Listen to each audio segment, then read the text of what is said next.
কখন থেকে শফিক ডাকছে, চলো তো নাকি দেখে আসি কি ও কি বলছে। ও পাগলা আবার কি বলবে, চলো দেখে আসি।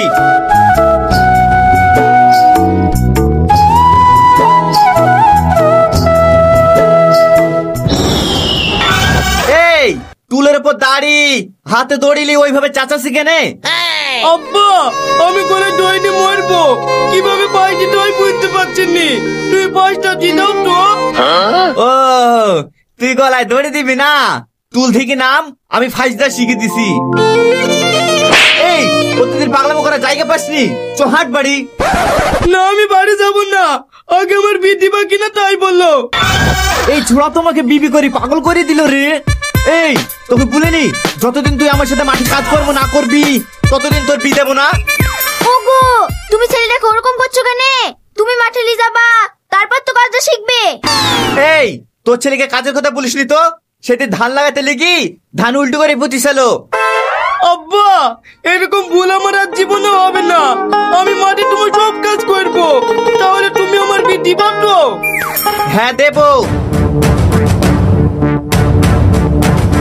এদের হেসুটালে চ আমার সাথে মাঠে।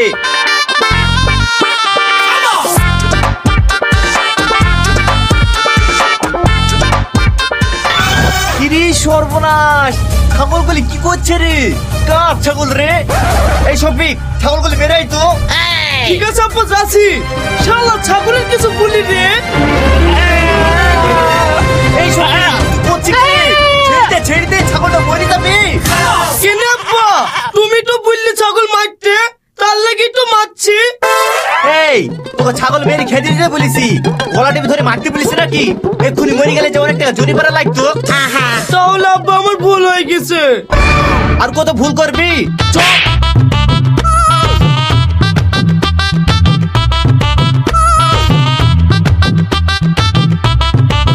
আব্বা তুমি ঘাটে ধারে আসলে যে, কোন মাঠে যাবা? ওই পারে যাব। আব্বা তুমি জানো না নাকি আমি সাঁতার জানিনি, এখন ঘাটে পানি বাড়ছে, আমি উপরে যাব কি করে? এই ঘাটে পানি বাড়ছে তো তোর কি, তুই পানির উপর দিয়ে হেঁটে যাবে নাকি? তুই যাবি নৌকো চড়ি। আব্বা তোমার পা ধরছে, তুমি আমাকে ওপারে মাঠে নিয়ে যাও না, ডর করে তুমি আমাকে ডাঙা মাঠে নিয়ে চলো, তুমি বসে থাকবা, আমি তোমার সব কাজ করে দেবো। এই ডাঙ্গা মাঠে কোনো কাজ আছে নাকি? চ ওই পারের মাঠে। না আব্বা আমি যাব না, আমার খুব ভয় লাগছে।